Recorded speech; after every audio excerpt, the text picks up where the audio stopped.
Good evening. Since this is the GRCSU reorganization meeting, I will be opening the meeting. So the first item on the agenda, first thing we need to do is please rise for the Pledge of Allegiance. I pledge allegiance to the flag of the United States of America and to the republic for which it stands, one nation, under God, indivisible, with liberty and justice for all. Thank you. The first item on the agenda is to nominate a board chair. I'd like to open the floor for any nominations. Chris, I would like to nominate Tina. Okay, we have a nomination for Tina. I'll second that. I'd like to nominate Eric. I'll second that. Okay. Any other nominations? Okay, so we will do a roll call vote. When I call your name, you just would state either Tina or Eric, please. We're going in alphabetical order, so we'll begin with Jeff Barden. On the spot. I like both of them. Can I defer? We have to. It's a no vote. I mean, you can abstain if you like, I mean, but that's your, Is there any chance for either of them to speak? No? I mean, sure, if the board that you like them to speak, sure, I mean. What would you specifically like, Jeff, for them to speak about? Oh, I like both of them. I like everyone in the room. For me to pick one, it's pretty tricky. Do both of them, would both be willing and enjoy this role? Yes? Yes. Yes. I vote Eric. Okay. All right, Colin? Tina? Okay. George? Eric. Okay. Tim? Tina. Okay. Tina? Tina. Lisa? Tina. Eric? Eric. Okay. Meredith? Eric. Mike? Tina. And Linda? Eric. Okay, so we have 5 for Eric and then 5 for Tina. We've been through this before. Yeah, so we will vote again. So we'll keep on voting until we break the deadlock. So we'll begin with Jeff. We'll begin with you again. Eric. Okay. Colin? Tina? George? Eric. Tim? Tina. Tina? Tina. Lisa? Tina. Eric? Eric. Meredith? Eric. Mike? Tina. And Linda? Eric. Okay, we're at 5-5 deadlock again, so round 3. Jeff? Eric. Colin? Tina? George? Eric. Tim? Tina. Tina? Tina. Lisa? Tina. Eric? Eric. Meredith? Eric. Mike? Tina. Linda? Eric. 5-5 again, so we'll keep on voting until. Has there ever been No. No. Is there any, no, okay. Okay, so I have a feeling how this is going to go, but I'll go through it again. Jeff? Eric. Colin? Tina? George? Eric. Tim? Tina. Tina? Tina. Lisa? Tina. Eric? Eric. Meredith? Eric. Mike? Tina. And Linda? Eric. Okay. Round 5. Jeff, Eric, Colin, Tina. George. Eric. Tim, Tina. Tina, Tina. Lisa, Tina. Eric, Eric. Meredith, Eric. Mike, Tina. and Linda. Eric. Okay. And still deadlocked at 5 votes apiece. Is this really the only way to Yes. continue? Yes. There's no other procedure. Unless the board would eventually look at, having an 11th member, which would take care of situations like this. but that's what I'm gonna do, so. Or you can nominate other Your people. reorg, when you guys. Can't have 11 members, it's only 3 by statute for each, Right. Yeah, Straight. it's not gonna change anything. Yeah. What breaks a tie for regular? What does the Just chair not vote? unless the vote changes. The chair generally doesn't vote. All right, I'm talking about, it's not this one. I got If you don't have a chair, Yeah, it's favors. That's what you're voting on. no, I understand this, but It's about the 10-person board, but we're here. All right, round 6. Jeff, Eric, Colin, Tina. George. Eric. Tim, Tina. Tina, Tina. Lisa, Tina.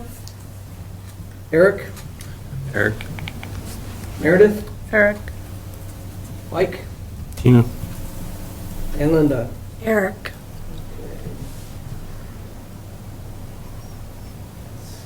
Let me change this up a little. We'll go reverse direction here for round 6. It's going to change anything, but that's all right. Linda, we'll begin with you. Eric. Okay. Mike, Tina. Meredith, Eric. Eric, Eric. Lisa, Tina. Tina, Tina. Tim, Tina. George. Eric. Colin, Tina. and Jeff. Eric, Okay. All right, still 5-5. What again? Excuse me. Bless you. Issue.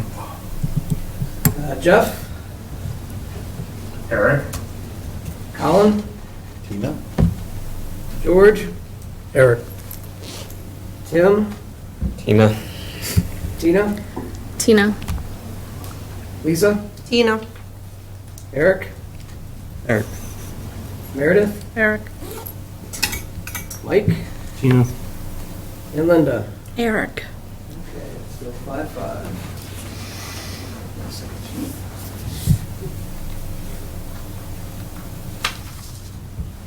All right. Go again. Jeff, Eric, Colin, Tina. George. Eric. Tim, Tina. Tina, Tina. Lisa, Tina. Eric, Eric. Meredith, Eric. Mike, Tina. and Linda. Eric. Okay.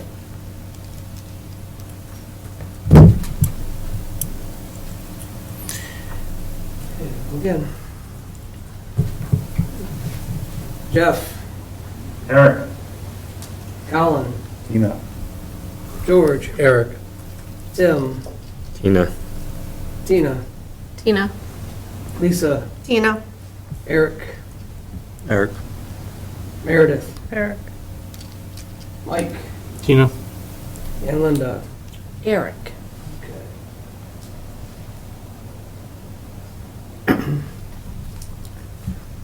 All right, go again. Jeff, Eric, Colin, Tina. George. Eric.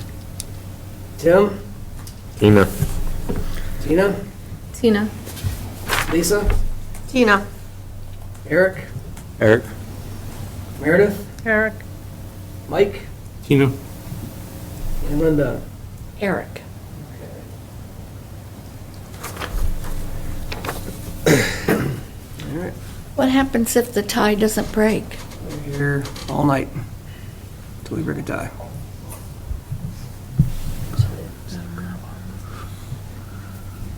There's no real way for us to break Well, this. there's one other option, is that if one of those candidates were to bow out, but Well, sure, right. under the, Or someone change a vote, or Right. get it out, right, but there's no other options outside of voting. So, all right, we'll go again. Jeff, Eric? Colin, Tina? George, Eric. Tim, Tina. Tina, Tina.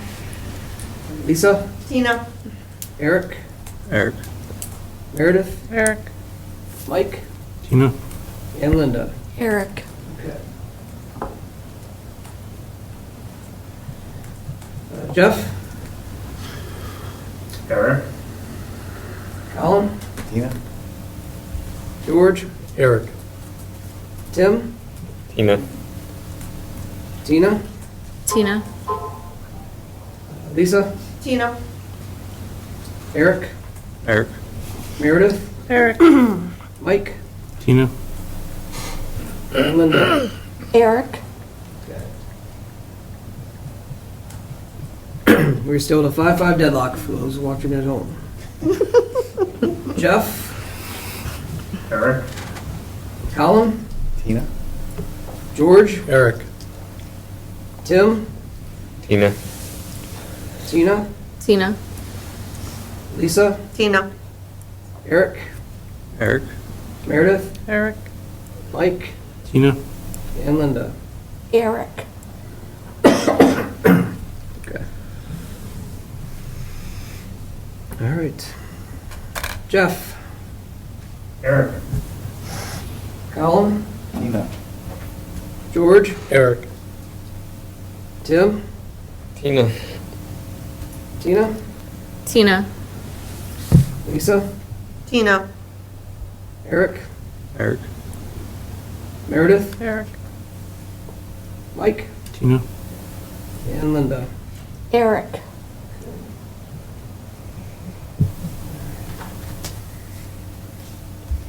Okay, next round. Jeff, Eric? Colin, Tina? George, Eric. Tim, Tina. Tina, Tina. Lisa, Tina. Eric, Eric. Meredith, Eric. Mike, Tina. and Linda. Eric.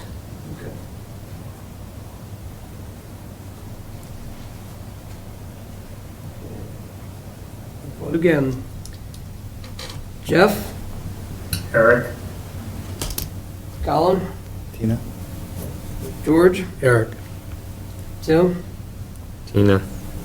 Tina, Tina. Lisa, Tina. Eric, Eric. Meredith, Eric. Mike, Tina. and Linda. Eric. Okay.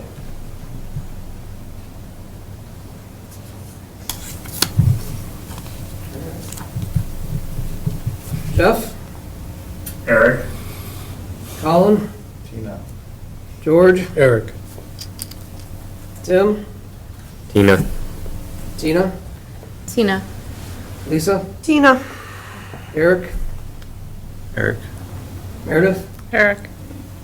Mike, Tina. and Linda. Eric.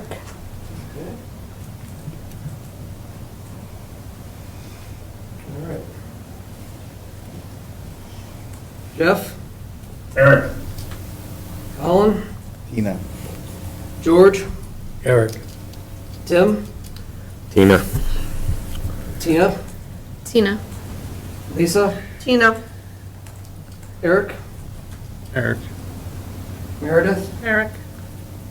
Mike, Tina. and Linda. Eric. All right. Next round. Vote again. Still 5-5. Jeff, Eric? Colin, Tina? George, Eric. Tim, Tina. Tina, Tina. Lisa? Tina. Eric? Eric. Meredith? Eric. Mike? Tina? And Linda. Eric.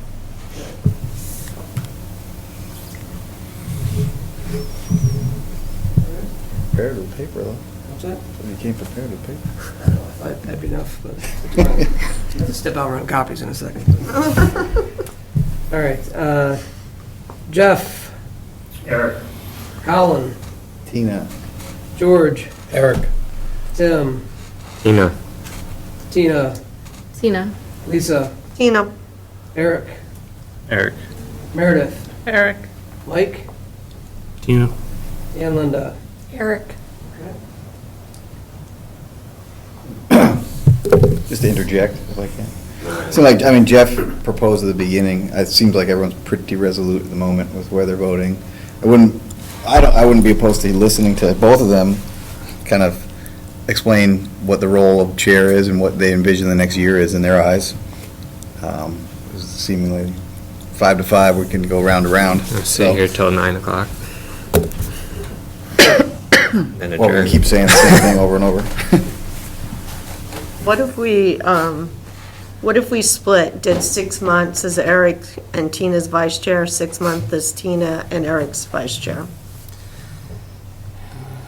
And then everybody's happy. We both have an opportunity to, I mean, I don't care, you can speak, but I don't think that's going to change anybody's, it's not like there's anybody new to this board. Correct. And it's not like people on this board don't know what the role of the chair or even kind of what our path forward is with respect to the strategic plan, so. You could consider the fact that no one from Wells Springs has ever served as board chair. That's not true. Clarence served as Clarence board served chair. as, not as, Yes, as board chair. you're right. I stand corrected. How long ago was that? It was the first year of the merger, Maybe. and it was 1 year. I believe it was still during the merger, too.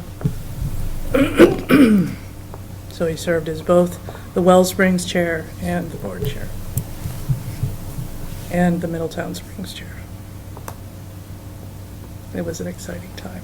I'm sure he was busy. How do you both feel about that? Alternating? Yeah.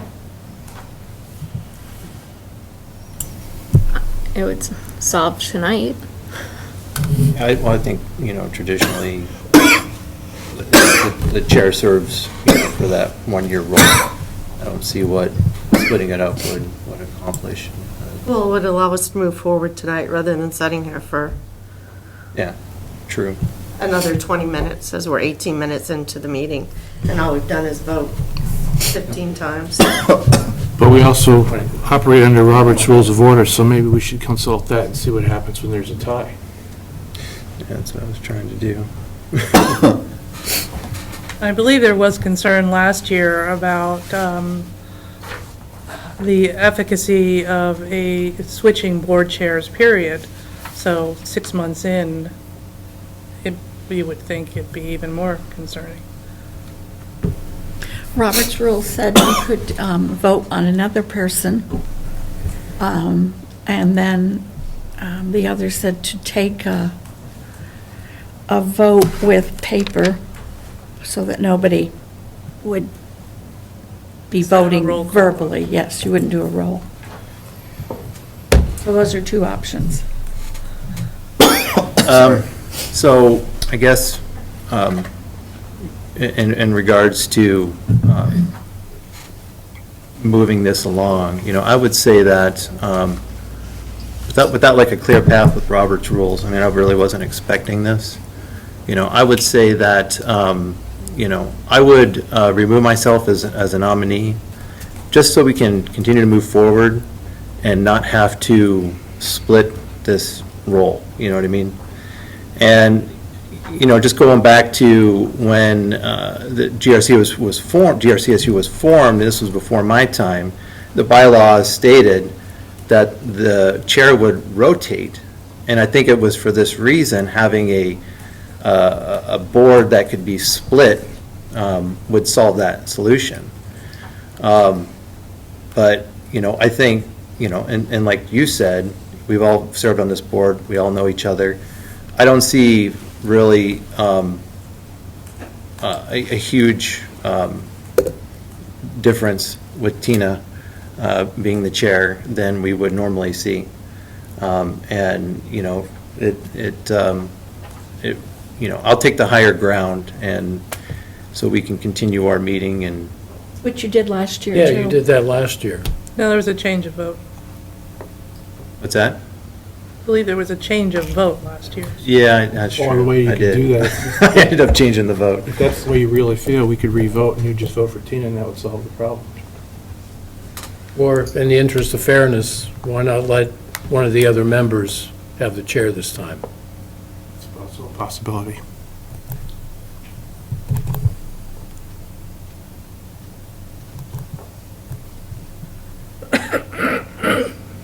We have 2 nominations on the floor, so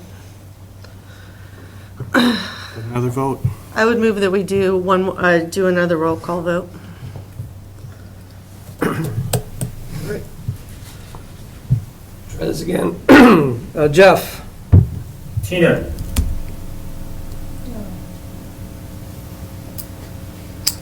Colin? Tina. George? Eric?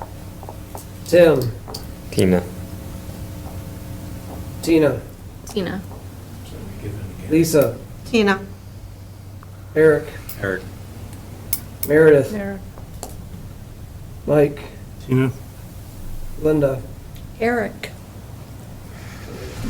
We have a shift, we have 6 to 4. We have, Tina is our board chair. Congratulations, Tina. I will turn the meeting over to you. Organization. Thank you. Thank you, everyone. And I'll take nominations for vice chair. I nominate Eric. Second? Give me a second. I move we close the nominations.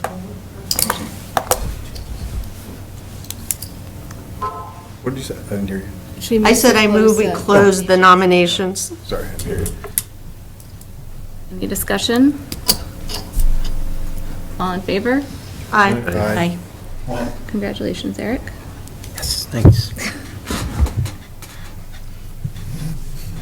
And now we'll take a nomination for clerk. I'll nominate Mike. Second it, if needed. Thank you. Any other nominations? All in favor? Aye. Aye.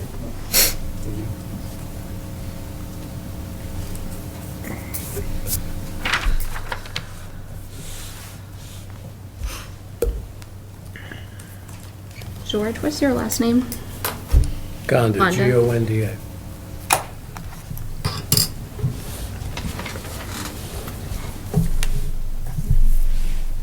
Meredith, what's your last name again? Morgan?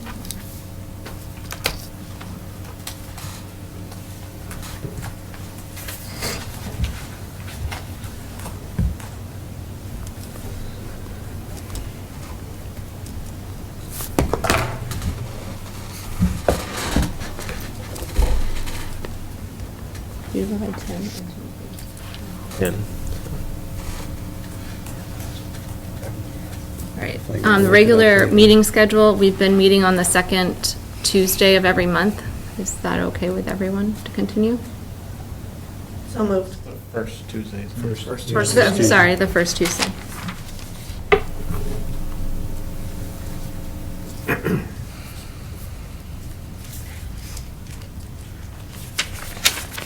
I'd like to be determined for the annual board retreat, unless there's any concerns on that. Would that be like a future agenda item? Yes. We'll put it on next month's, Okay. hopefully, if there's room. Affirm use of Robert's rules for small boards. So moved. All in favor? Aye. So stop seconding things then. Locations where agendas and minutes will be posted. Online, on our websites, central office, post offices. Does it go to library too? Town Ours office and does library. not. Town office and library? So post office as well, Yep. and all town offices? Town libraries. And school libraries? In the I think it's the schools, front office of the schools. Who is posting those? Who is posting them? Mhm. Town clerks post at the town office, Yes, but who's posting at the library, who's posting at the other? librarians, Gets mailed to them. Is somebody emailing them? yes. Yes. Kristen does. Okay. So just to make sure I have them all, online on our websites, the post office, town offices, town libraries, and school offices or libraries at the school somewhere. Mhm. Choice of attorney, I believe we're sticking with Chris Chris Leopold. Leopold. Media sources, Rutland Herald and the town, what is the one for Front Porch Forum. Front Porch would be a good one too. But there's a town Free press? paper, the Free Press, thank you. Lakes Region Free Press. Yep.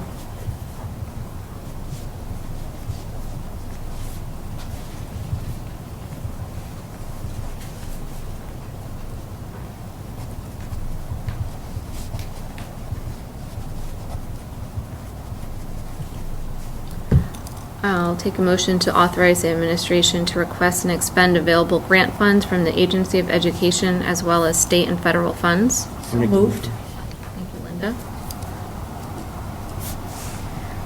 Authorize the board chair to sign director's orders and other documents on behalf of the board as Make the necessary. motion. Thank you, Mike. There's no second page, is that all? Okay. All in favor to what we just agreed on? The ones that we hadn't, Aye. aye.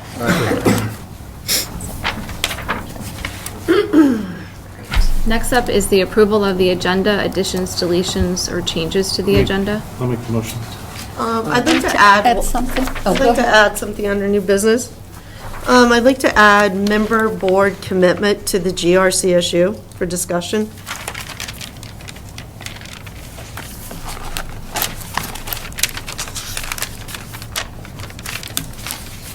Linda? I just have like a 3-minute legislative committee update from this morning's VSBA's legislative committee. So we'll put that under new business. Thanks. Yep. And then I wanted to to add a vision mission committee update under old business.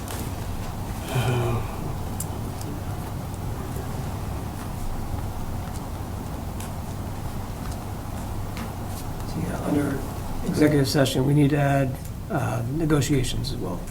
Okay. Would it be possible to always have a paper copy of the agenda for me? So I can, Sure, there's someone in the chair up there. Want one? oh, I didn't see him. Yes, please. Thanks. It starts getting messy in my notebook. Thanks. Appreciate that. Thanks. This one. And then, Louis, in our drive, it said something about a compost talk. It's just it- FYI. It's just an Not FYI, discussing. you're not discussing it, okay. I think we discussed. Okay. All right, so all in favor of the additions? Aye. Aye. Thank you. So next up is general public comments. Anyone online? There's no one in the room. Seeing none, we'll move on. The consent agenda, approval of the minutes from February 6th meeting. So moved. I'll say. Linda and Mike on that one. All in favor? Aye. Any opposed? Okay. Approval of warrants. Take a motion. I'll make the motion. Thank you, Mike. Any discussion? All in favor? Aye. It's unanimous. Superintendent's report. Thank you, Tina. I will be brief since we've all heard this the past week or so. There is one item I do want to discuss tonight, so just provide you an update. It's around the solar eclipse. I know you've heard a lot about this in the newspapers, TV. I know, spoke with Lisa about this, we spoke with the admin. We have made the decision, we are not going to close schools early. We will remain on a normal schedule on that day. We'll be looking to provide, just educational component through our teaching staff. I know Lisa's working on a memo to go out to all staff and to families as well. We will be providing glasses for everyone, so we do have solar glasses. But we spent a lot of time, considering this, and I know that as you look at the path of totality, it's much north of here. And so when you really look at where our schools reside, we are well south of the path of totality. And when we really look at the actual length of the eclipse for us, would be 30 seconds, I think is what they're estimating now. It'd be just a partial eclipse. A lot of schools up north have closed because of safety concerns. There are no real safety concerns that, we look at majority of the visitors, tourists will be up in St. Albans, the Burlington area around there. We will not see that same, pattern. So we have, spoken with the Rutland Sheriff's Department. No real concerns there, as well as we did reach out to the AOE. Jill Burgess-Campbell had spent some communication to Bill Olson, who shared with myself, who's Rutland City Superintendent, that really it's entirely up to us. But so I just wanted to let people know, because there are having some concerns, that we will not be, having a half day for our students or our staff. We will still be on a normal school day, and we will look at, what sort of educational opportunities that we can provide students around this, as well as, education for students and families. But just wanted to put out there, just so everybody was aware. And I know, Lisa will have a memo going out to staff and families later this week. So, but that has been the topic, I think, for the past year or so. But we were waiting, just like I said, we wanted to see just exactly where that path was. And I know that people jokingly saying that time of year in April, probably a good chance it'll be cloudy or raining anyways. But we do understand it is a historic event. But if parents do want to take their children out, obviously we'll recognize that as well. So, but just want to keep you abreast of where we're at. So, okay. So if there's any thoughts, please. Assume each school may decide what to do as far as bringing kids outside. Yes. Because I just remember vividly the last time I was here, we went out, and we didn't have a half day or anything, we just went outside. And right, and I think timing, I think, is right around 3:30. Starts at 2:15. I mean, well, right, but that's what that really looks like for us in this. So that you're right, should be home by then. We will, that's something which we spent a lot of time with our admin team discussing this, and staff. And I think the discussion really was around, our teachers could do a nice job of educating the kids in terms of this and create some opportunities for our students as well. So, all right.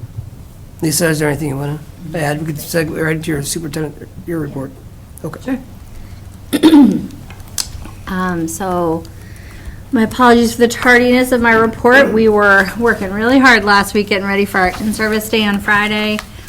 Which is great. It just always feels so good to have all of our teachers together in the same school and working together and collaborating. And we had a lot of really great feedback from the exit survey that we do with the teachers about their appreciating the opportunities to get together and to talk about their curriculum work, their priority indicators, along with some of the other professional activities for the day.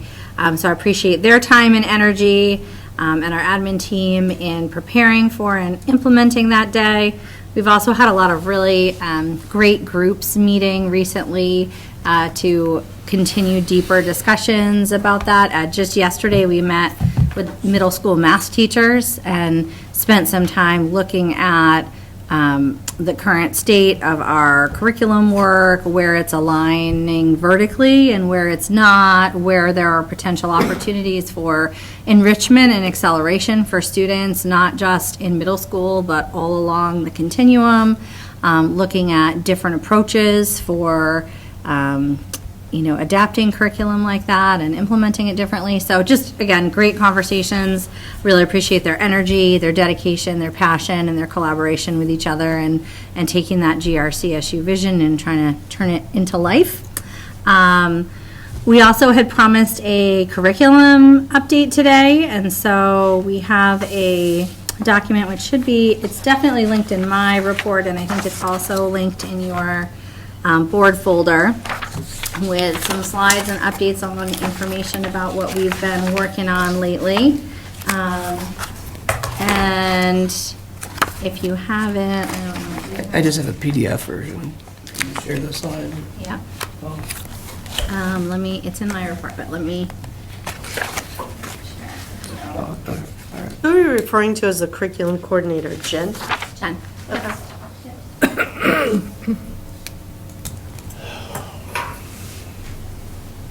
I have it, Lisa. All right, I'll share that.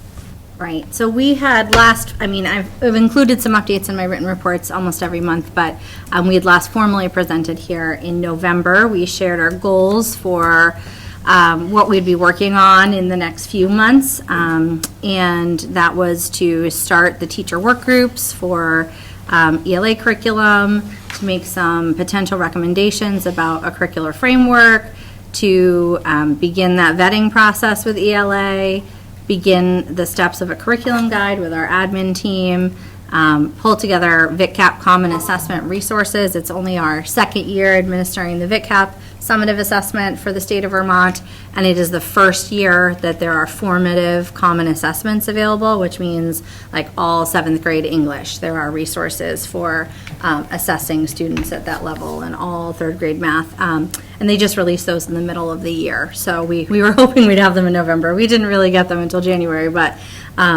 we've still been able to pull those together and get those out to folks. And they're coming back. So here we are.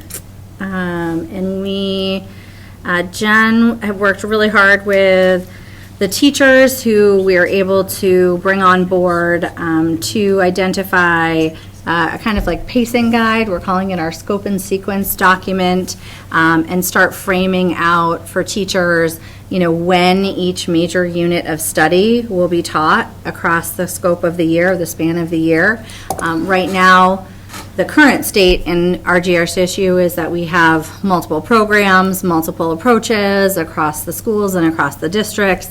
And so we're trying to begin the process of aligning that and getting units aligned for everyone is teaching fractions at roughly this same time of year. And then when we finish teaching fractions, we can all give the same assessment, no matter what school you're in, no matter what program you're using, we can all get the same assessment, and then we can share our data together and talk about, wow, Lewis, your scores are awesome. Tell me what you did with your kids, how that worked, learn from each other, and start to share resources and support each other across the schools. And so that's what a document like this will allow us to start doing with our teachers.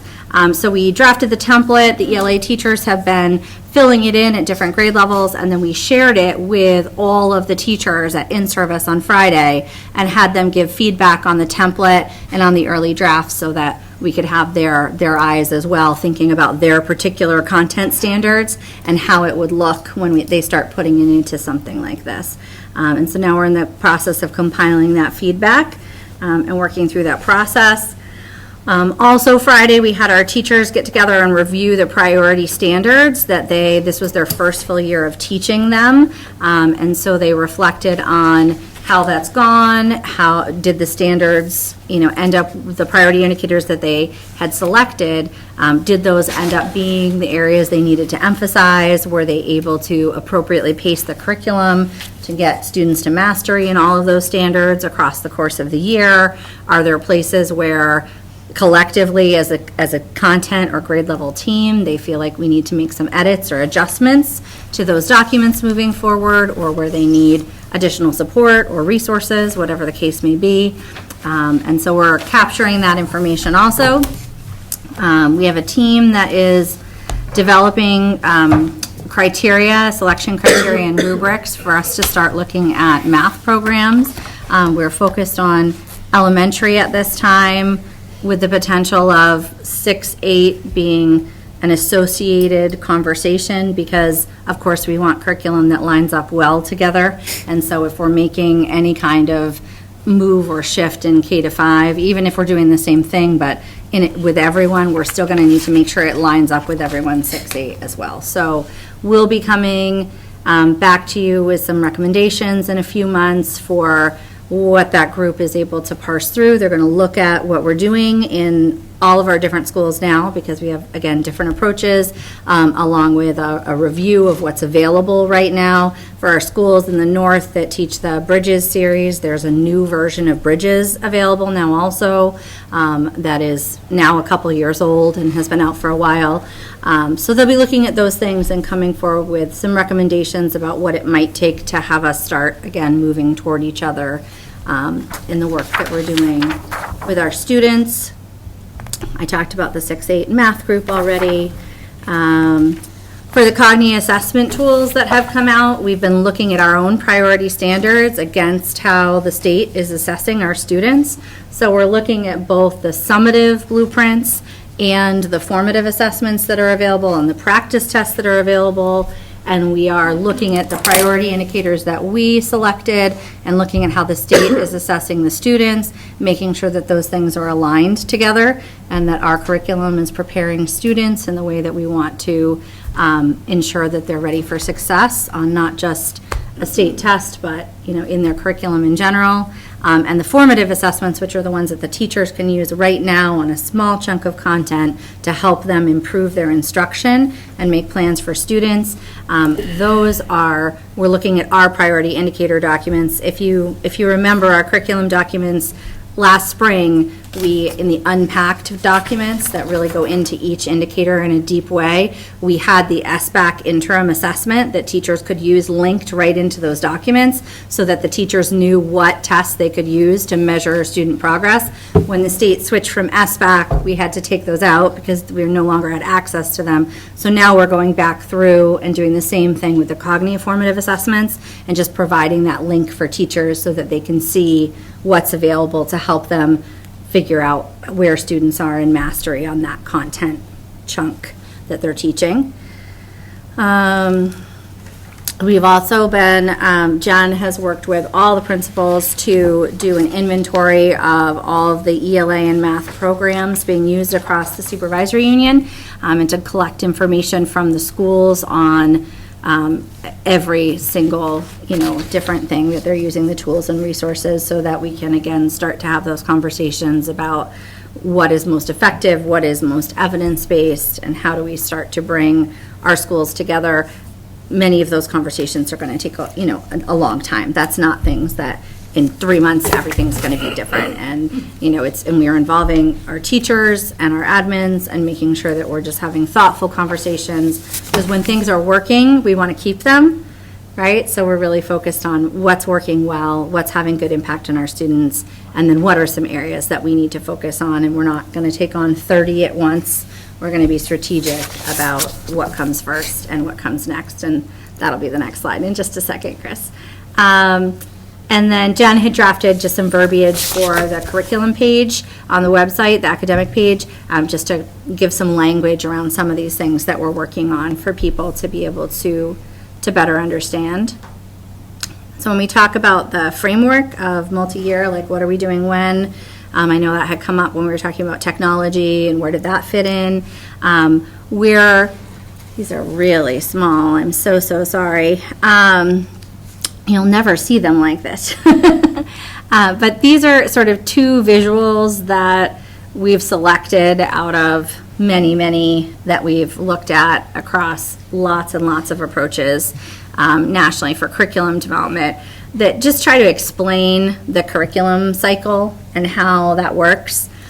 And so the one on the left is like the cyclical part of that of, in the first year you study, prepare, you collect, you research, you plan, you look at what's out there in the field, you look at any new research that's come out in that content area, and you make a plan for what you want to do looking at the curriculum area that you're focused on.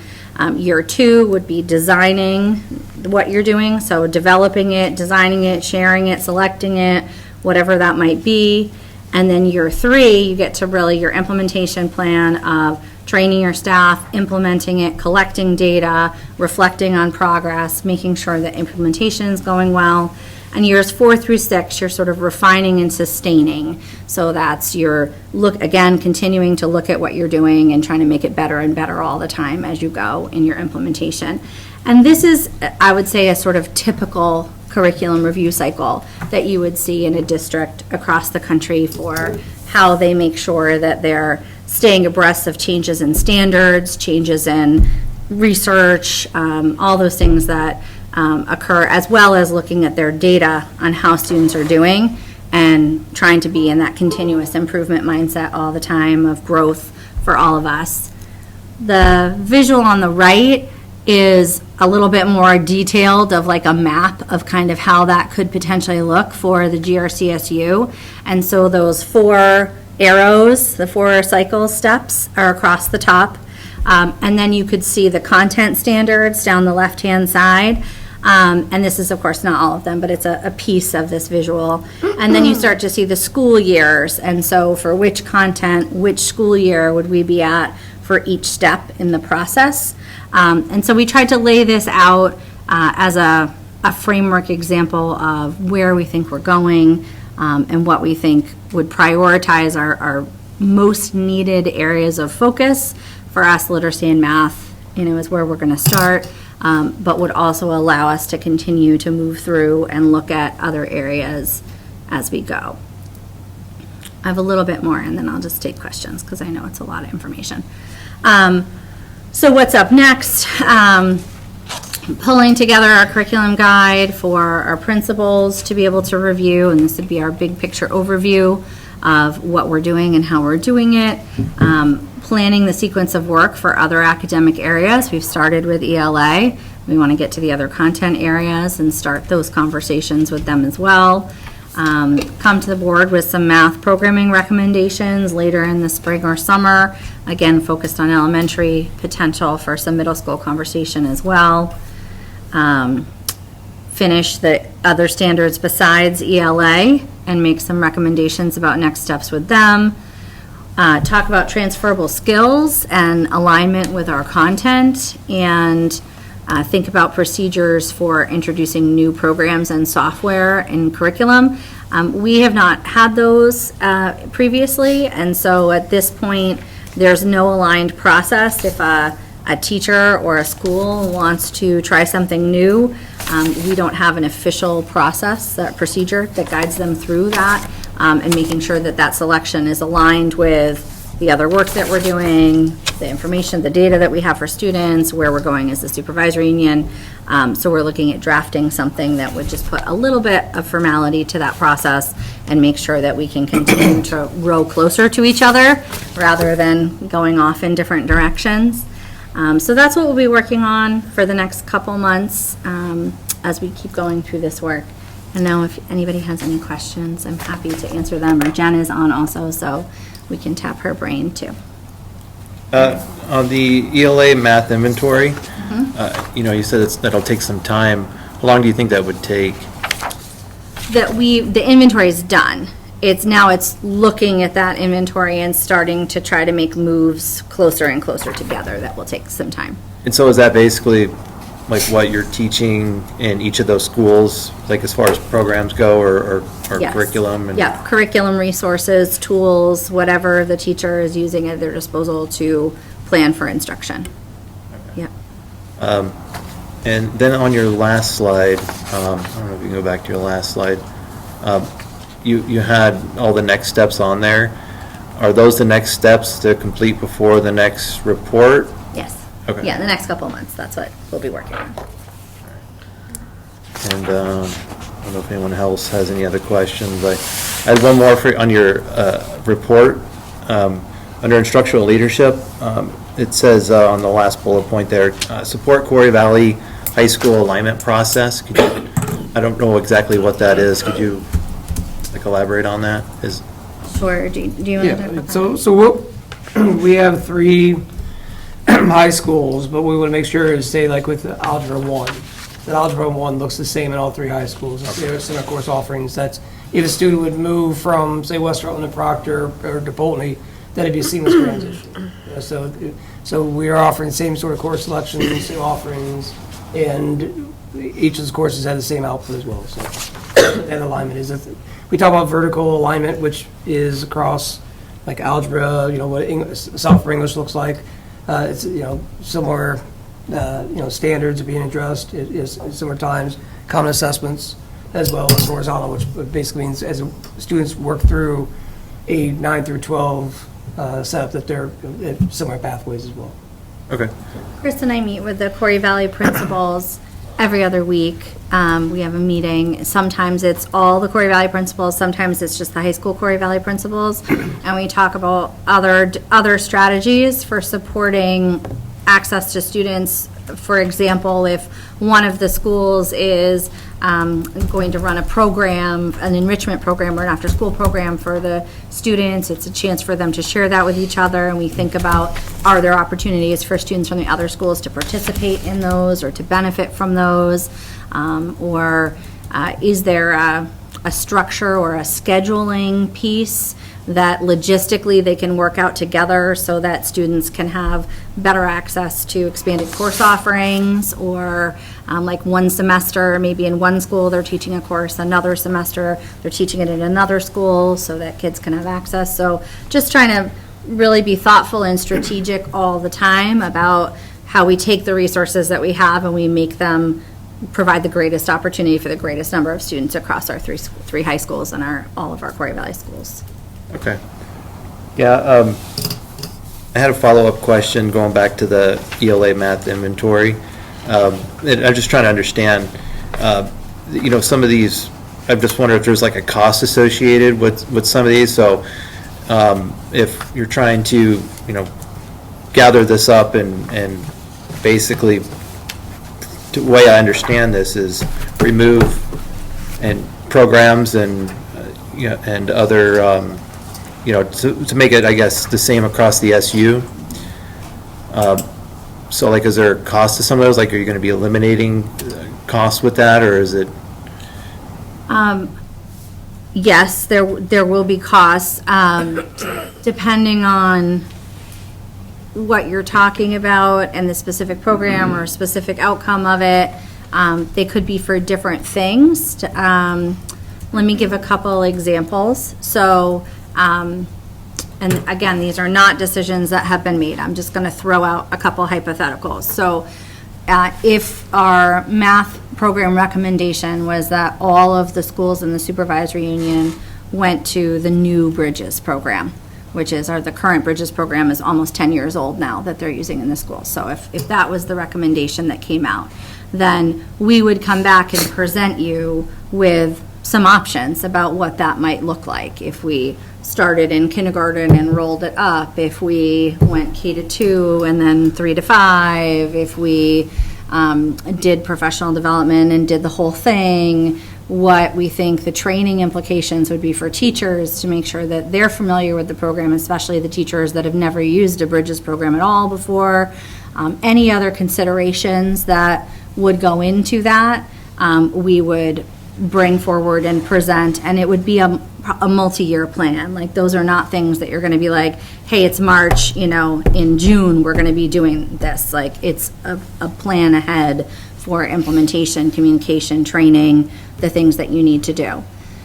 If it was something in our literacy block framework where we have phonics and fluency as 2 areas that we're working on with students, and we wanted to look at the use of decodable texts which is like easy to read books that have spelling patterns like cat, sat, hat, rat, that all the kids bring home, the little books that they first start to read when they're learning how to make the sounds of letters. We already have a lot of decodables in our district, and we have a lot of phonics programs in our district, and experience with our teachers. So if we were looking at that with our K-2 teachers, that might just become part of our professional development plan for district in-service days, that we would say, okay, every district in-service day for this year, we're going to pull that group together and we're going to work on giving some training or support for them, which could be with an external provider, could be with an internal provider, would depend on what we are trying to accomplish. So there's really a whole range of different implications for what we would be doing as we start to get people on the same page, depending on what curriculum you're talking about and what resources or training would be involved. I know that's not like a nice, easy answer of one way or the other, but No. it's, yeah. I have more questions now. It makes me want to ask more questions about it, but I'm not going to. I mean, the report from November, there was like a lot of information, like the link to the AOE guide for curriculum. There's a lot of information in there, but when it comes to the work that you're doing, it sounds like there's more layers to it. But I mean, it's good, it's great. I love the information and. Yeah, and we're trying not to overcomplicate a process, but also to honor that it is a process and that we need support and involvement from our board to start making these shifts forward. And for us, it's also about equity and making sure that no matter what school a student goes to third grade in the GRCSU, that they have the same evidence-based access to high-quality programs and instruction from their teachers, and that their teachers have the support to implement that instruction, and that their administrators have the support to help support and hold accountable their teachers in implementing that instruction. So looking at, I know Chris keeps always talking about the through line, but like looking at that through line from the student up, do we have the pieces in place to make sure that that experience every day is really great for that student and the very best that we can offer, and that we're always trying to make it better. And when do we anticipate having that in place? Because we've been talking about this long before merger.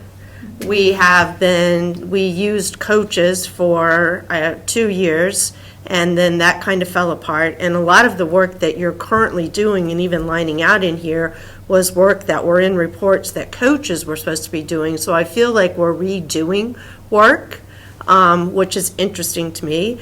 Also, in a prior meeting, I anticipated at this point we were going to be a little further along with math, because we had talked about that in November as well. My expectation was that in the fall that we would be starting at least the ELA program at K through 5. It doesn't sound like that here. It sounds like there's a lot of things that teachers are looking at, that we're creating teams for, we're playing things out, but it doesn't sound to me like anything's in place and ready to go. With respect to when you talk about programs and starting programs, I don't hear a start time for those. And that was something that I think Tina had asked about, or Linda at a prior meeting.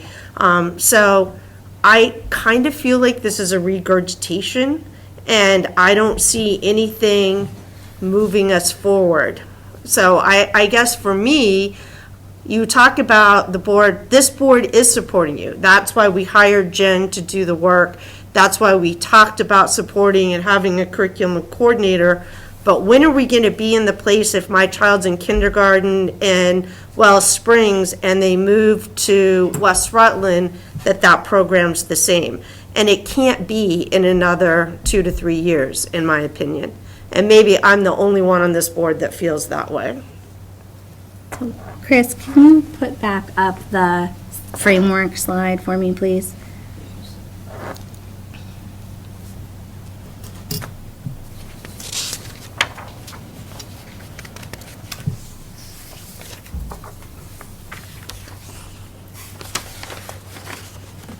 Or Jeff. Jeff, you were projected very, very large for everyone. So I know it's really hard to see on here, and I'm sorry. That's okay. We have it in our pockets. Good. I hope it's better on your copy. So if you look at this chart, you will see that the first ELA date was last school year. And that was when we implemented the literacy block framework in elementary. But that's not completely true, Lisa, because coaches were supposed to be doing this work.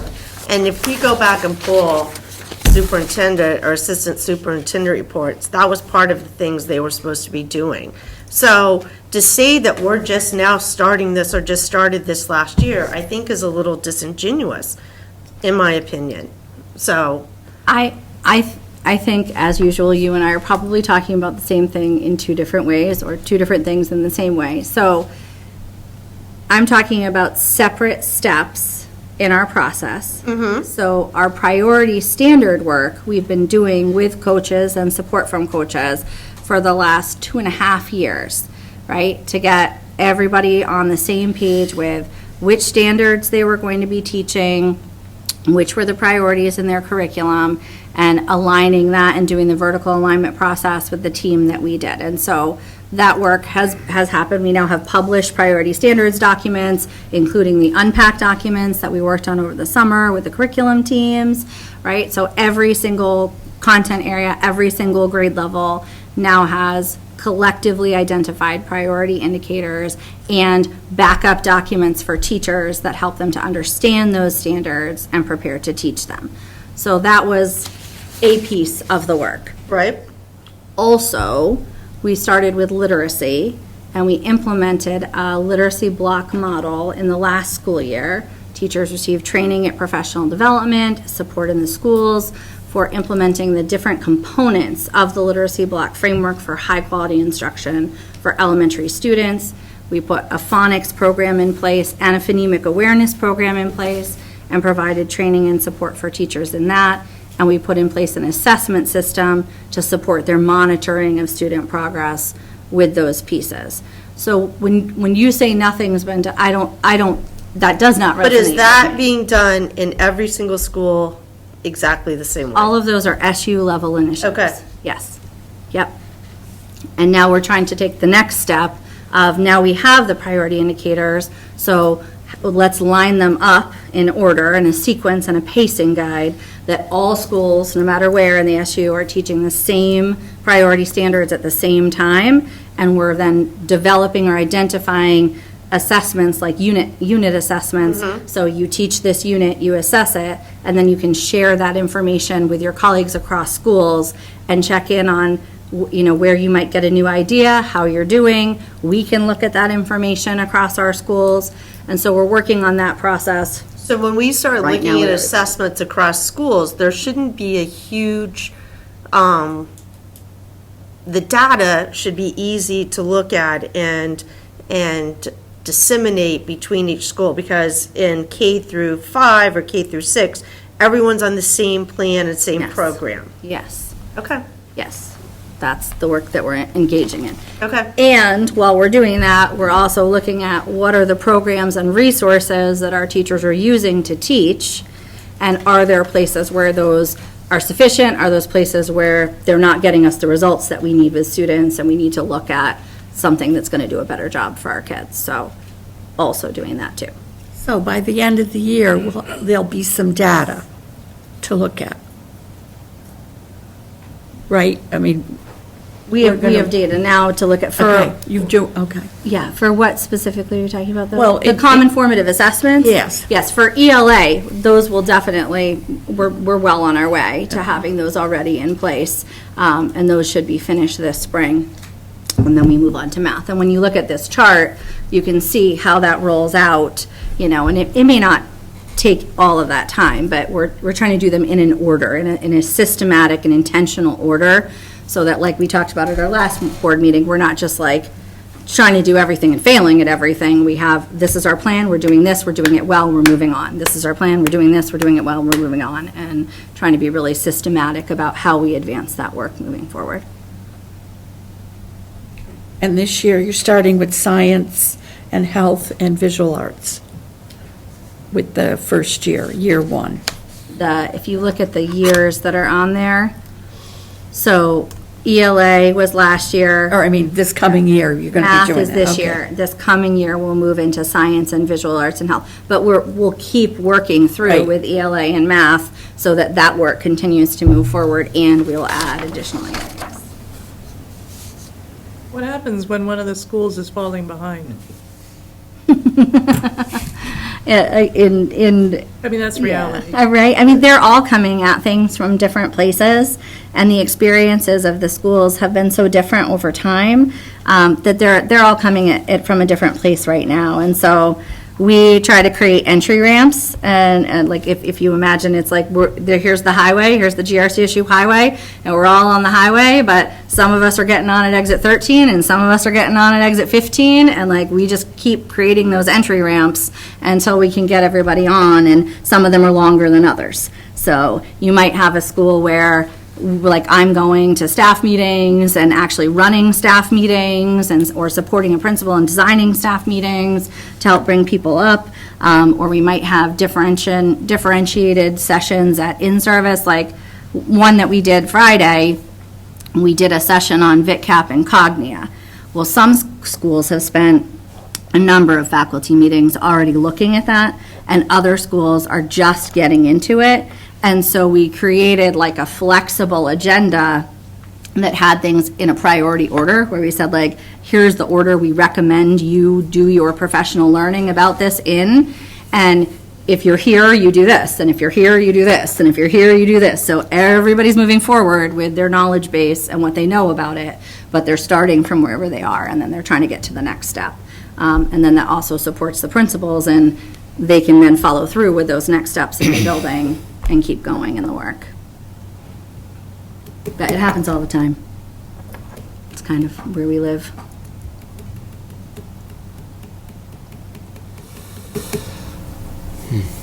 Anyone have any more questions for Lisa? Thank you. Jeff does. I had one question. That's a great visual for us as well as the public, as far as, because you hear so constantly, everything's changing, they were doing this last year and they're this year, so to walk them through an easy place to, like, here's the cycle we're in, and it's not we're teaching this year and we're switching in next year. It's a cycle, on top of trying to equalize things across the district. So that's a nice piece to at least have that conversation with folks of, like, this is the work that's being done. However, they got to be able to see that it's not instantaneous. Chris is great at pushing us to make things visual like that and get those frameworks and things visual, and for our teachers too, to, like, make sense of why are you picking on me, right? Like, why is my curriculum under review? Why are you looking at because we're doing that. It's a part of our cycle of continuous improvement, and your content area is next. Like, it's not an indication of, any kind of serious trouble. We're trying to be very thoughtful about how we move through things and support people along the way.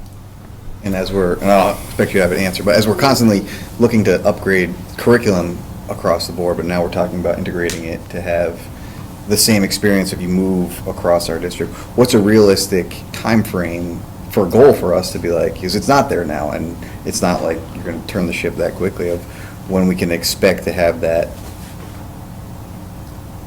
Yeah, and I'm not looking for it, like, just maybe as part of our strategic plan of, like, we want to get there, but what's realistic to say? And this sort of shows your emphasis, like the timeline of that work and trying to start. And we have already taken a lot of really important steps, like the fact that we're all teaching the same standards across our schools and that we've prioritized them for what is the most emphasis. Like, that is a big step in itself. And now trying to get folks to teach them at the same time and be able to assess them together is a really big step. So there's some meaningful pieces, and like the work that we've done with ELA is just going to continue to go. So I hope, we'll continue to move transparently, though. Like, resources are going to be a big part of this conversation moving forward. And, the being able to have the same resource across our schools means that we need to buy it or we need to make it.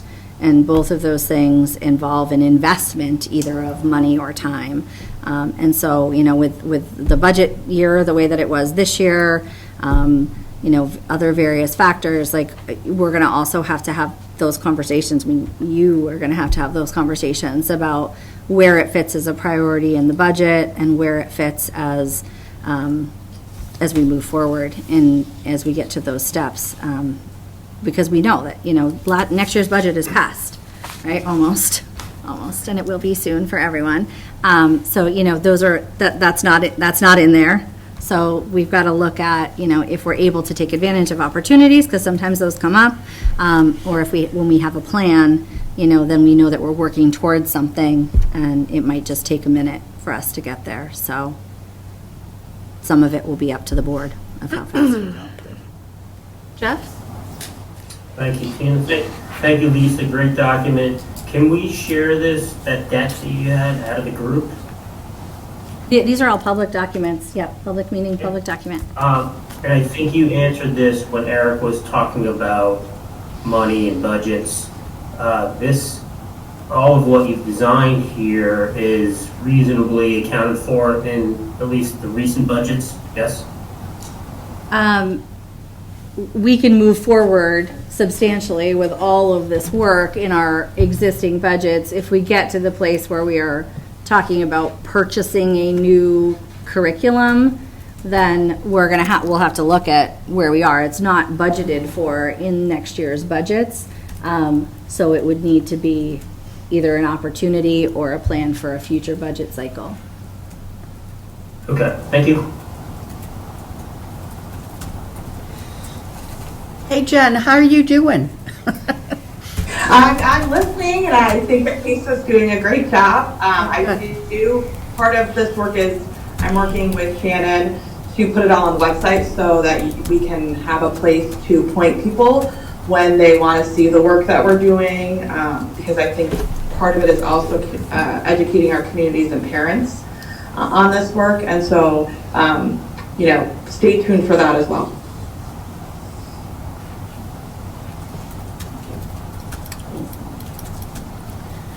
All right, moving on.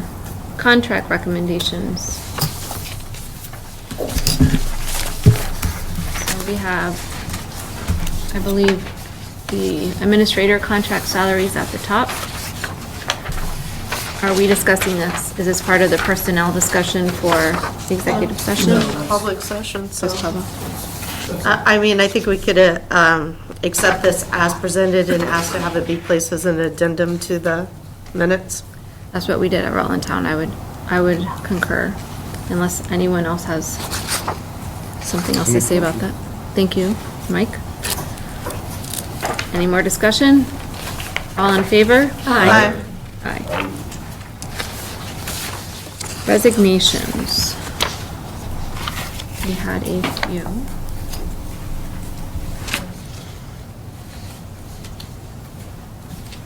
Or actually just one, for Tina Crandall at Pulteney, special educator, paraeducator. I need a motion. So moved. Thank you, Linda. All in favor? Aye. Aye. And there is a leave request. Yeah, so I'll quickly explain this. So we had a very tragic event happened at one of our schools this past spring. As a result, it left a teacher vacancy that needed to be filled immediately. Jen McLemore was able to work with a staff member to fill that position for the remainder of the year, but this person would like to request a year leave of absence so that when this ends, he has the option to return back to that position. So that's. I make a motion that we accept Noah's leave of absence request. And thank him for stepping up and assisting us. Thank you, Lisa. Any discussion? All in favor? Aye. Aye. All right, and there are open positions listed in the drive. And next we're up to Lewis with monthly reports. So in the packet was the forecast for the current school year and my estimate on how we're going to end the year. The document has both the central offices surplus or central office forecast as well as the special ed forecast. So for central office, I'm currently estimating that we're running a surplus in the amount of $109,000. And that's mostly due to two reasons. One is staffing, and then the other piece is we had put together, on the revenue side. There's two items actually on the revenue. Our interest earnings are greater than expected. That's just due to the higher interest rates that we've seen over the last year or two. And then the other piece is we had put aside $50,000 of our prior year surplus for moving expenses, and we've only utilized $23,000 of those expenses. So you can see the revenue piece on the first page at the top. You'll see a revenue of $50,000. And then the expense side, you would see on the second page at the very bottom, it's the last item, that says fund transfer in the amount of $23,000. So those are the expenses, so the $27,000 of that was unspent. We are still looking to have an electrician do some work here, to add a few outlets that are necessary, like in the conference room and a few areas around the building. So when we finally are able to get an electrician, that'll be an additional expense. On the special ed side, I'm also anticipating a surplus there. The packet showed a surplus of approximately $300,000, but there was one error that was found that pointed out. My sheet was pulling the wrong line on one of the health insurance lines. So the surplus is actually now $429,000 is what we're estimating.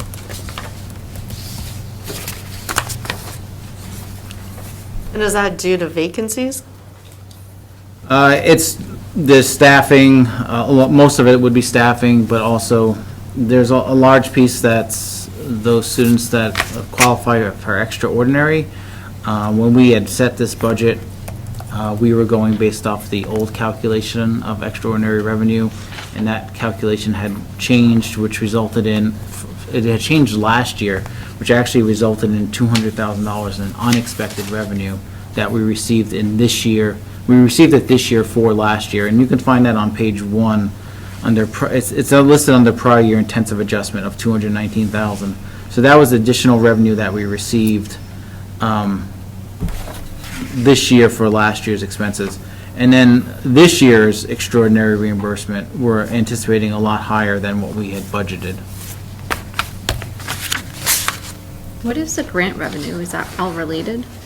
It's in the same area. So when we build the budget, we include all special ed expenses, whether they're funded through the assessment or through the grant funds, which would be the IDB grant. When we look at actuals, those grant expenses are pulled out. So we budget in an estimate of what the grant revenue is going to be, which was $680,000, and all the grant expenses are actually in the SU budget. But when we look at the actuals when the year starts, that grant expense and that grant revenue is in a different fund, and that amounts to zero. But all of those actuals are not included in this special ed budget. So the grant revenue is now zero because there's no actuals, it's in a different fund. But all of those expenses are also not in this budget. So we budget at gross, and this is just net. So the last page where it's the 479,064, it's really 429? So no, I think in the packet,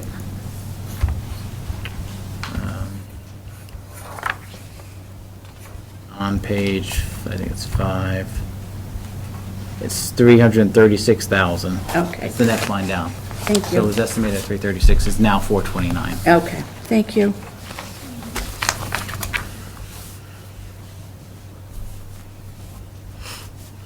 And I had a question about psych services on the special ed. It's on the bottom of page 1 and the top of page 2. The last year and this year, so last year our actual was close to what you're anticipating this year. Are we down a psychologist? Is there a plan to hire another psychologist? Because in our budget, we still have it high. So we did have 3 psychologists, right now we only have 2, and then we're using, for the 3rd psychologist, right now we're using it as a contracted service, which we've put through the grant, through ESSER? IDB grant. No, IDB. IDB. Yep. And Bill is on the line. Bill, you want to expand upon that as well? Yeah, I'll be bringing, hopefully, I think I'm just finishing up the process, and be bringing a school psychologist for FY '25 to the next board meeting. Okay. I didn't see anyone in that vacancy, so that's why I wasn't sure. Thank you. Yeah, no, we were definitely cognizant of it, but I think they're just hard to find, Tina, but I think we've got someone. Okay, great. And then I also had a question about under speech, which is also page 2. The professional services, what is that for? So same situation, we are down a speech pathologist, and we are contracting out for a speech pathologist that's doing remote services.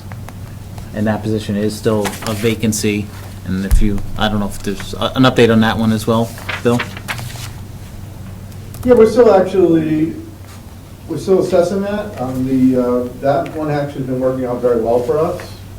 Especially some of the older children who access speech and language services really enjoy the online. So we're still assessing that. We will advertise for an in-person, but given the size of our district, that person is not generally located at Proctor still. I mean, they're doing those children, but we brought a few in-person for our higher needs children at Proctor, and that person is kind of spread out around the district now. So we're assessing what we're going to do next year, but we may end up keeping it. Thank you. Those were all my questions. Is there the administration wages under special ed administration? Is that like in a different spot? So that's one of those grant funded things that I was talking about. So it's budgeted in the special ed budget, but then when we look at actuals, it's supplied to the IDB grant. Got it. So it doesn't show up here, so it's up in a different fund.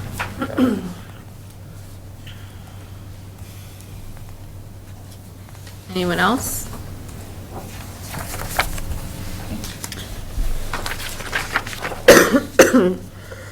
I'm just looking at page 4 on special ed, and I'm just looking at the transportation piece there. And I know that's why we increased the budget for next year's, but, I'm just looking at the variance in cost and just curious if there's, I guess, a solution for the transportation piece that,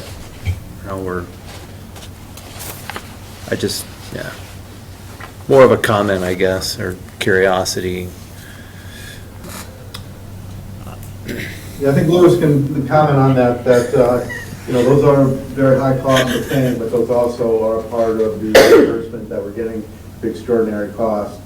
I do agree, Art, that these are very extremely high costs, but fortunate for us, I think what you're seeing in transportation is part of that extraordinary cost that we're getting back. Okay.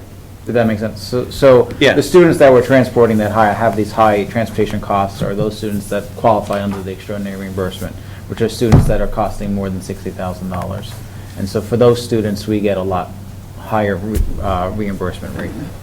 But transportation is expensive, it's hard to find, and due to the difficulty of finding transportation, definitely it drives up the price.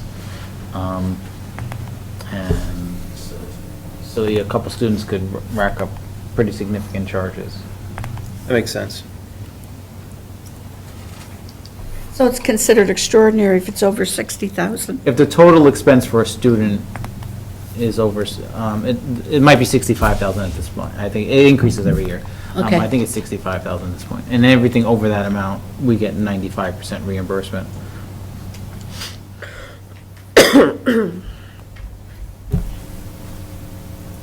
Any other questions? Okay, thank you, Louis. Moving on to old business, just a quick vision committee update. We met in March with a group of interested parties, and we looked at the portrait of a graduate and came up with kind of what was important in there for everyone that was present at the meeting, and including some students that were there. And then Eric, Linda, and I met and started just drafting some vision statements, mission statements, and we'll be bringing those to our next meeting, which is on April 3rd at 6 p.m. Will that be at West Rutland again, Chris? In the West Rutland Library. And we look forward to moving forward with that, and our hope is to come up with something that day and bring it to the next SU meeting. Is for that still approval. 6 to 7:30? Yes.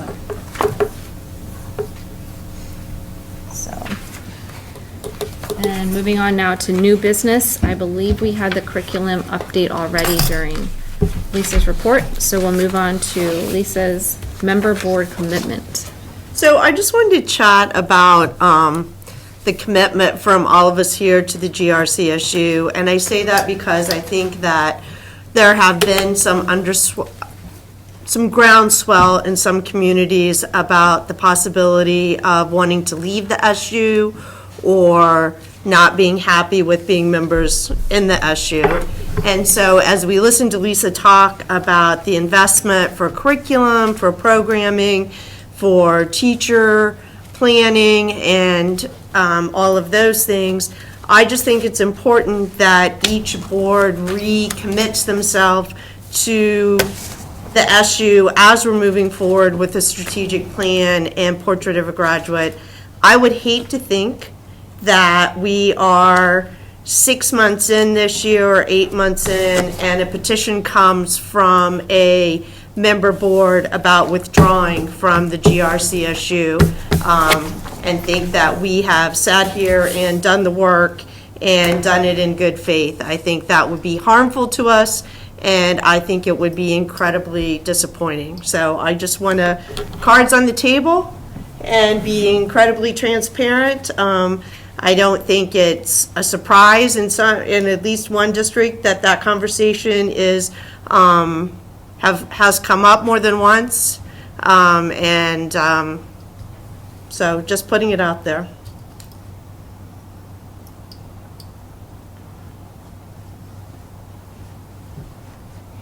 Any No, comments? I don't think anyone, I don't think it would be, I think if a district separated from the SU, they would have to become their own supervisory district, right?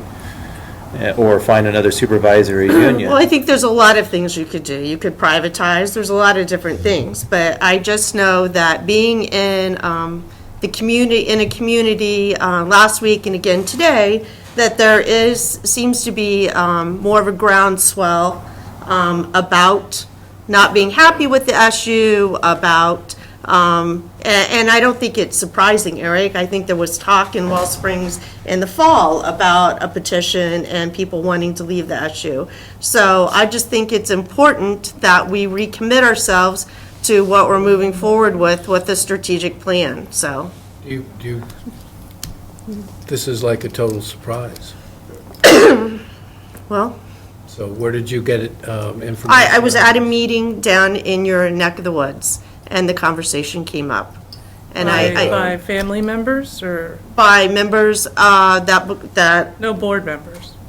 no, I said members that go to your school. I didn't say board members. I just asked. I No. just wanted a clarification. No.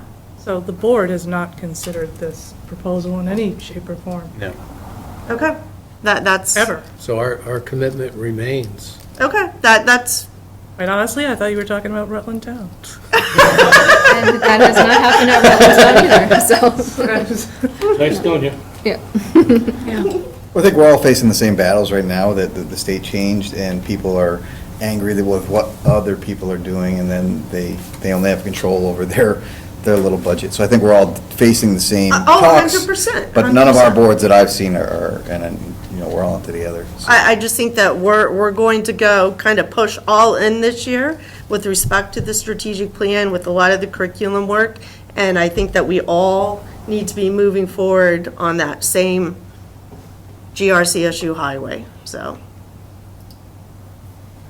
Yeah, and I think, as far as like the school board itself, there's never been any kind of discussion, but, through like community, I've heard people talk about, towns separating from the district, but nothing exponential.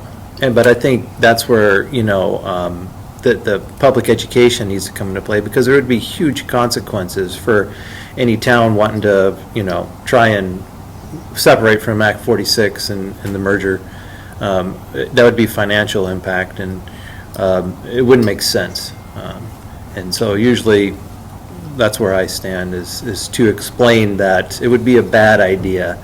Well, that's why I think this is a good place to put that on the table and be very clear about it, because we're on PEG TV, it's an educational piece. If there are that kind of conversations out in the community, then they're very clear that the board is committed and that we are all committed to stay together and move forward. Well, just in the lead up to this last election, some issues on our town library, Middletown Springs came up, and some other issues. And from some of the comments in our efforts to connect with the community, there's people that don't even know that Middletown Springs Elementary is no longer owned by the town. They don't know we're in Wells Springs. They certainly don't know we're part of Greater Rutland County. So we've got that to worry about as well. Sure. So you're right, we need to get news out there about what we're about. Right. Okay, that was it. I would just be careful to make comments in a public forum based on something like that. As I said, as you started to explain that, I had all thoughts of other districts in our supervisory union considering things like that. So I think that's just something to be careful to make I a think comment like that. that this is the appropriate place to have the conversation. I think we all sat here as representatives, and the conversation was pretty intense at the meeting I was in. So I think it is appropriate to come here. I'm not making any accusations or assumptions. I'm here just asking the question and asking us to reaffirm. I don't think that, as you said, there are people that don't even know you belong to the SU, so I don't think that there's anything. But you can say that about any of our communities. Sure. Yeah. Yeah, I'm not. And I hope you told these individuals to contact our I board. said that it's important to go to board meetings. Right, That's exactly right. what I said. And then so. we can answer those questions. So.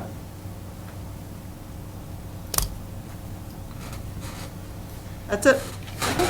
Thank you. And But I appreciate you bringing it here, because what we're going through in our budget battles is a lot of rumors or misspokens in the community of, our kids are failing, this and that, and there's no substantiated force behind it. So if it is, things are being said in any one of our communities in this SU, it's great to hear it here. Hopefully it's not always, I don't take it as accusational, but it's nice to hear that, okay, you talk to some people, because that's what we're battling all the time. It's just rumors that get passed around, and Right, and instead of bringing just, let's those get to the rumors source. to a So- public forum is not necessarily the best idea, in my opinion. Then where would you? But she's sitting down with some members of your community. I I'm not just- saying, Also to transfer it to board members, you open this discussion with commitment, questioning commitment of board members here. No, I said That's not- to the board. I don't know why I said you to the translated board. I said the it that way. board. I said for the boards to be recommitted Yeah. to the SU. Yeah, the board. Because that's the only people that can recommit to the SU. Okay, but So- that's the same thing. You took public comments and somehow transferred it to the board. I would So be careful of it, because yeah. there is a lot of rumors about all of our communities. Absolutely. And I wouldn't bring rumors to a public meeting. I have no problem with it. I think this is the place. I think that's the problem, why they exist. We had a problem within our SU about someone in the legislature sharing misinformation about our budget, going out publicly, going to another SU and sharing misinformation. I think that that's how you quash it. So, That's a little different than community members and, it was in a public meeting where it transpired, so it's not that it's anything out of the, I don't know, it was in a public Can meeting. you share what the organization was? if it's a public meeting. I'm happy to share afterwards. See, so that's Maybe pretty that's what- inappropriate. Yeah, maybe that's what you should have done in From the the, first from the place. outgo. Share it afterward. It's, Well, how would As you I bring said. that up otherwise? After the meeting. or Then it no. doesn't matter. After the meeting. Explain, if it's a public meeting, then explain what the public meeting Well, I would was. say, if George is saying after the meeting, how would you do that after the meeting? No, she just said maybe She said she after the would meeting. have, she'll share where the meeting was after this meeting. Maybe the whole thing should have taken place after this meeting. Well, that's what I'm saying. Well, Well, you I would, can't- if you're gonna bring it up at public So- meeting, you tell the whole story. That was the whole story, so. clearly isn't. Everybody's got a different opinion. That's what makes us different. Whether it's right or wrong.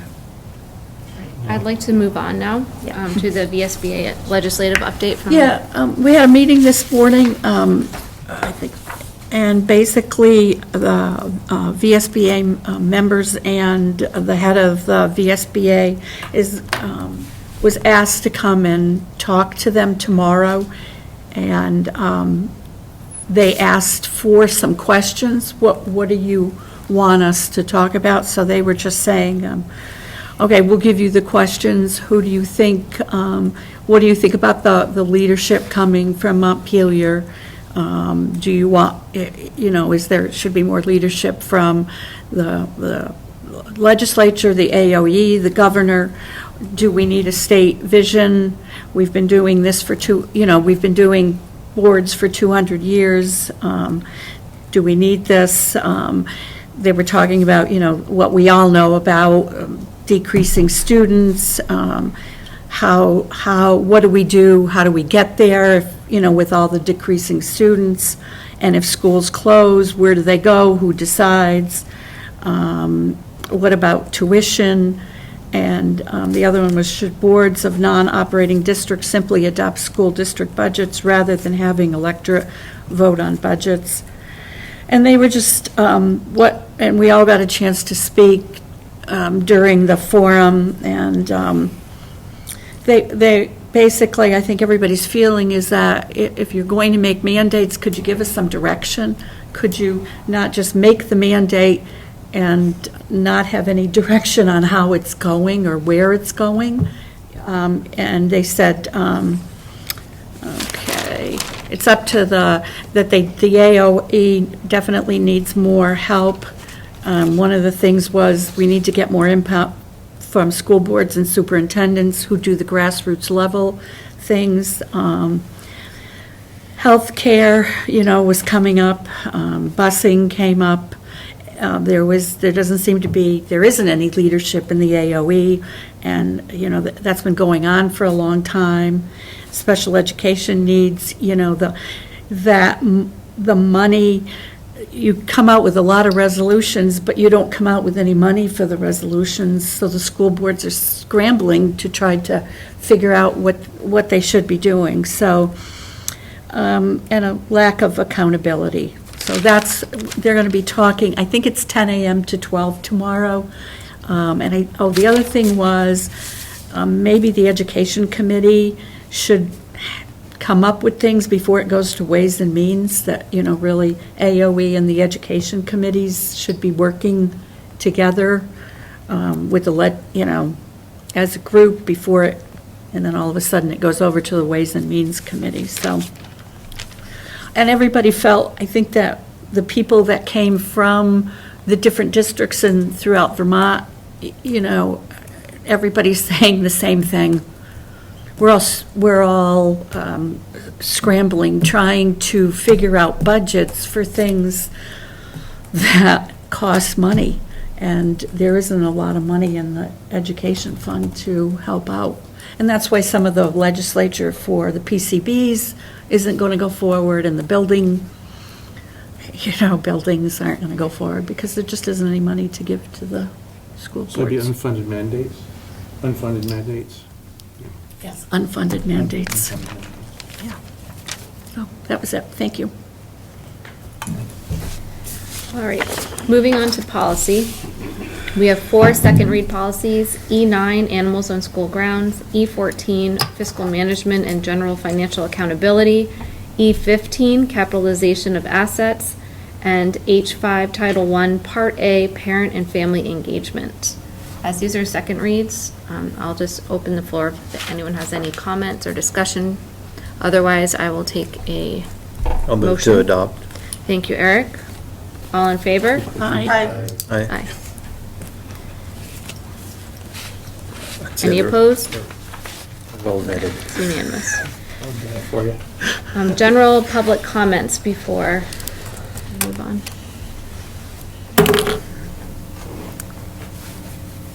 Okay. Our next meeting date and future agenda items. One of the future agenda items is trying to figure out the board retreat. I believe we'll also be doing a Bass Bridge data report. And we had spoken previously about moving around our meetings to different schools. Does the board want to start doing that next month? Since the weather should be a little nicer and school's still in session, so we'll be able to, see what the school looks like while students are there. I see a lot of nods. Yeah. Anyone against that? Yeah. We already went to West Rutland, so is there a school that would like to host our next meeting?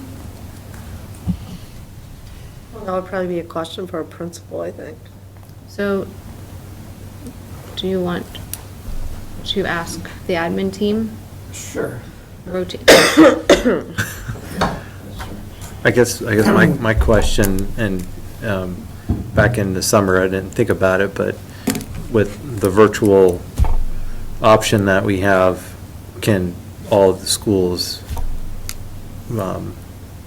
host that? Is there, I know. I know the purpose is to try to see all our schools. I know that, I look at Wells and Middletown, both are capable, because we alternate between hosting there. Quarry Valley, we just would have to look and see. We have 5 schools, just where those locations would be at. I mean, we could do it. I think we need to put together a schedule in terms of where. I mean, what would really be nice, and I'll just selfishly, is if we could just have our GRCSU, if we're, say, what Wells, that month, we would have our GRCSU meeting, and then we'd have the Wells board meeting right after, but that's, we can't do that now, because we're, it's after the reorg, but, so we could put together a calendar of where we'll be at, and the one thing I would, because I know that we tried this in the past, and the purpose of this was taking tours and seeing the building, and I think we did this once and no one showed up or came early, and so I think it's just, if the purpose is to see the building, then we can talk to that building admin, be a little bit early, you can walk around, see the facility, but that's where it also does know that if then we have board members who are also attending virtual, that defeats part of the purpose. So I think if we're going to move around, then I think we also have to commit that we all will be present in the building, because that's part of it.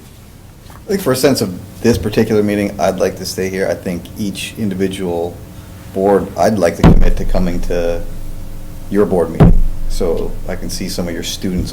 Building's a building. I think it's more important to see some of the community members and commit to, on my own time, coming to a board meeting, so then I can tour the school and do that. I think, because certainly this is a really central location for us to have central meetings, which is great. But I think we should all be committed to seeing different pieces. Because during the summer, I mean, we did it at West Rutland in the middle of the summer to see a building, but that doesn't really give me a sense of the community or the kids or the teachers in the building. So if we could give us a good board meeting to come to where there's stuff going on, then I think we can commit to showing up. But we try to parade our kids out, at the beginning of each meeting to do a different class and what they're doing, to at least get that community sense for those 6.2 people that are watching us, but hopefully it's more. But I would commit to that, and I think that would be more beneficial for our time. Maybe we could ask the schools to videotape the school, and each meeting we could just do a presentation here of the school. Maybe like the 6th grade class or the 5th grade class or something like that could. Oh, I like that. Video if there's something going on, and they could tell a little bit about, like, this is Miss Morgan, she teaches kindergarten, this is her classroom. This is Mr. George, he teaches 3rd grade, this is his classroom, something like that. And then they'd have to edit it down so it wasn't like 2 hours long or something. And maybe we could see that, and then we could load that to our website also so people could have a better sense of schools. Yeah, it's more reasonable, because otherwise we'd be at school, and I don't think can all attend meetings during school day. It becomes a little more personal that way if kids are doing it. And then we don't have to worry about December or January when And it's... everybody has access to that for Yeah, then we upload it to the website, and it makes As it all... long as it's not one more thing to do for the administration. I'm going to a meeting regardless, so it doesn't matter. Right, no, but I'm thinking No, but I'm about, just saying, it And I could, just, I mean, it could be I more drive to than, these schools on a regular Yeah. basis, so it's not. but it could be more than one class that's doing it. It could be part of, kind of like part of our strategic plan about highlighting our schools and maybe even board members could go and do it at your local school. We have, on the Rutland Town agenda, we have a student and teacher, like, highlight Yeah. at the beginning of the meeting. And it's been really nice to, last week, we had the student council come in and give us a presentation. We've heard from the reading interventionists, we've heard from the pre-K teachers, the first grade teachers, and they kind of sign up. So I don't know if, I do like that idea. I think it brings the schools to the meeting. We get a sense of how the schools are. I would still personally like to visit each school because I've never been to a few of them, and I will try to plan that at least on my own. But I love that idea of, bringing the communities to the SU. I mean, maybe even the PTO might participate in doing it or something, so it doesn't just fall on one or one instructor's shoulders or something, It might, and maybe we start it like, if they do it, maybe we could start it like in June or something like that. give them some time to, Yeah. to put it together. Tomorrow night at 5:30, Night of Shining Stars in West Rutland. If you've never been there, you should go. We have a budget meeting. We will be I'd love to. occupied. You'll need Yeah. to get there early if you want a place to park. That's how popular it is. So Yeah. I'm telling you, you're gonna miss out. Sorry. Yeah, I know. I am bummed. Get to our meeting early too, to get a spot. No, we're not Okay, rotating okay. at this point. What's that? Yes, I just have you out road. Yeah. No, So, I think we're good staying there. what would be the easiest way to ask the admins to sign up their school for a night? I'll just develop a Turn or- schedule and tell them that, I think Lisa and I can do that, they'll be fine. We'll start off with Jen since she's on the call. Some of them have done it recently too, so. I don't think our admins, to be honest, I think they'll welcome the opportunity to highlight some of the great things they have going on in the school and showcase some of the students and the staff. So I think they'll welcome this opportunity. I do think it's important at some point in the year, excuse me, allergy season starting to kick in. We talk about committing to the GRCSU, going back to the original. I really think it's important for our board members to really understand and get out and see our facilities, our buildings. As someone, I know Lisa, myself, who drive, you first understand the size of our SU, as you're going from Rutland Town down to Wells, or, and then you just understand Middletown Springs during the winter, that it is a little bit higher elevation, that's a little bit different. You really understand your communities better when you're there. And I think each of our facilities present, a unique set of experiences, and there are positives, and there are some concern, and it just, but as we really are looking at SU, whether it be during a summer or somewhere else, it would be nice to have like a walkthrough, and I wouldn't, I know everyone here works, has other jobs, but still sometimes if anyone wants to schedule a walkthrough with myself or with Lisa to come into the building to, just visit classrooms, more than happy to do that, so just, but to really understand the SU, because, I don't think anyone in here is not committed to the SU, but I also understand that we also get caught in these little bubbles, and that's just the reality, but it's a pretty large SU, and when you look at logistics, even for like going from Proctor to Pulte, it's there's some distance there, and so I just would encourage, us to just think about it as how we can better understand the SU if we're really going to move forward with your plan, is really just understand the nuances of this. So, because you talk about equity, and just as we go to Rutland Town School and we go to other schools, just as we look at facilities and what students are experiencing and how we can create that across all of our schools. During the merger process, we did that continuously. Okay. We went from one school to the other school the whole time. Okay. Well, and it was great. Yeah. You did get a sense of the pride the admins have for their schools and the pride that the students have. And they're all different flavors. So we'll begin next month, we'll do you want to start with one school, or do you want to do one town, or? Because I think a school, but is that too little time for them to organize since we're just starting this, or? Jen, if you were to go next. Somebody will want to brag, it'll be fun. Yeah, I mean, I'm happy to present on Proctor at any time. See, I knew Jen. That's why I volunteered Jen. Okay. It's not just you, it's supposed to be the kids. Well, it's a little bit me and a lot of it the kids. That'll be great, thank you. All right. So I will need a motion to go into executive session for personnel and what was the other? I'll make the motion. Negotiations. Negotiations. I'll make that motion. I think Mike beat you to it, sorry, but thank you. Tina, you invite Lewis and Greg into these first part. Okay. Jeff, I sent you a link for so you should have that, okay? Yeah, thank you. So we will resume at 8 o'clock. It's 7:50 now.